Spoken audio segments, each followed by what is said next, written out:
Galadriel, the Lady of Lothlórien, is often portrayed as one of the most powerful and noble figures in Middle-earth. But beneath her grace and wisdom lies a complex character who has faced deep internal struggles, especially in her battle with power and ambition. One key source of this inner turmoil is her possession of Nenya, the Ring of Water, one of the 3 Elven Rings of Power.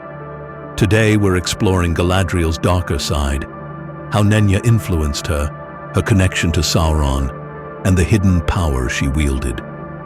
Let's start with Nenya, Galadriel's Elven Ring of Power. Nenya, also called the Ring of Water or the Ring of Adamant, was one of the 3 rings created by Celebrimbor without Sauron's direct intervention. While it was meant to preserve beauty and resist the decay of time, Nenya also played a subtle role in Galadriel's inner struggle with power. By wearing Nenya, Galadriel kept Lothlórien in a near-timeless state, shielding it from the wear of time and the outside world's corruption. But this preservation was not without a price. Nenya amplified Galadriel's power and deepened her connection to Middle-earth, but it also bound her to the fate of the One Ring. Though Sauron didn't directly touch Nenya during its creation, the moment he created the One Ring, the 3 Elven Rings became linked to it.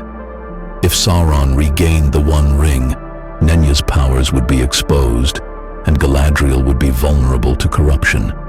This looming threat created a constant tension between Galadriel's desire to protect her realm and the temptation to wield power for greater control. Nenya gave Galadriel immense abilities, primarily preservation and enhanced foresight. With Nenya, Galadriel could maintain Lothlórien's ageless beauty, ensuring that the passage of time left no mark on the land. She could also foresee events unfolding in Middle-earth, sensing Sauron's growing shadow long before others. However, Nenya's power also fed into Galadriel's ambition. She is no passive figure. Her history reveals a willful and independent leader, and Nenya only strengthened her desire to maintain control over her domain. In fact, Galadriel's relationship with power is more complicated than many realize.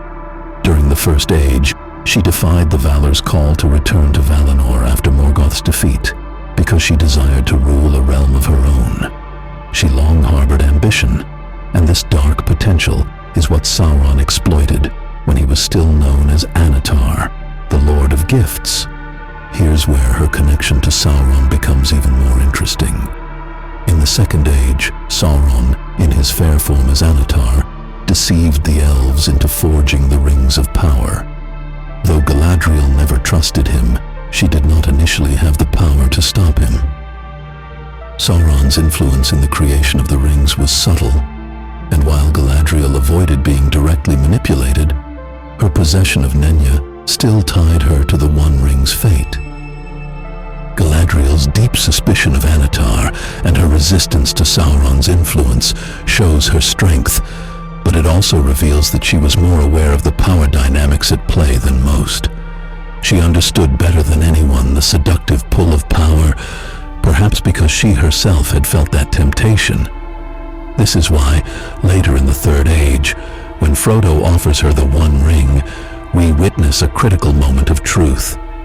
Galadriel contemplates taking the ring, and for a brief moment, we see what could happen if she gave in to her darker side. She imagines herself as a terrible and beautiful queen, ruling Middle-earth in both glory and fear.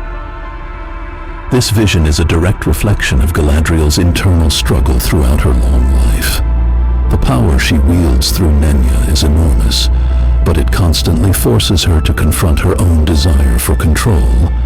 The difference between Galadriel and Sauron is that, unlike him, she understands the corrupting nature of such power and ultimately rejects it. Nenya's preservation of Lothlórien reflects Galadriel's attempt to resist decay and maintain control, but it also reveals a darker truth.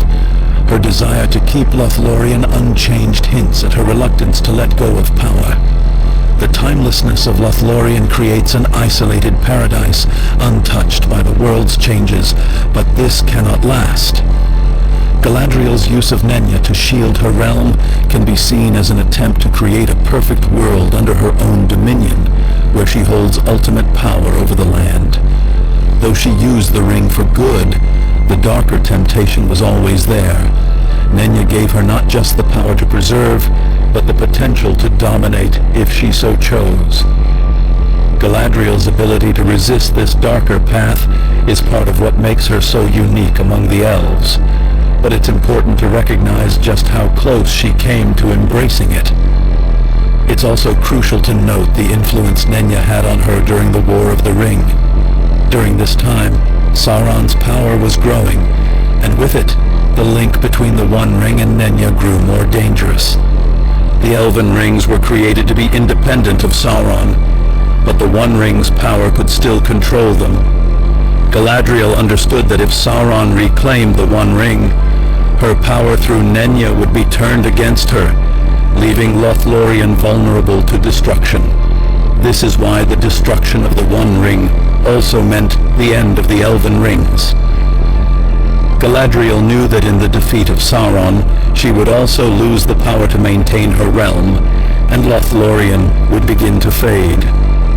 In the end, Galadriel's true strength lies in her ability to reject both the One Ring and the darker uses of Nenya. She understood that true power comes not from domination, but from wisdom and from knowing when to let go. Galadriel's possession of Nenya reveals a fascinating and complex inner struggle. While she used its power to protect and preserve, the ring also amplified her ambitions and constantly tempted her with control. Her connection to Sauron, through both the creation of the rings and the One Ring's influence, shows us just how close she came to embracing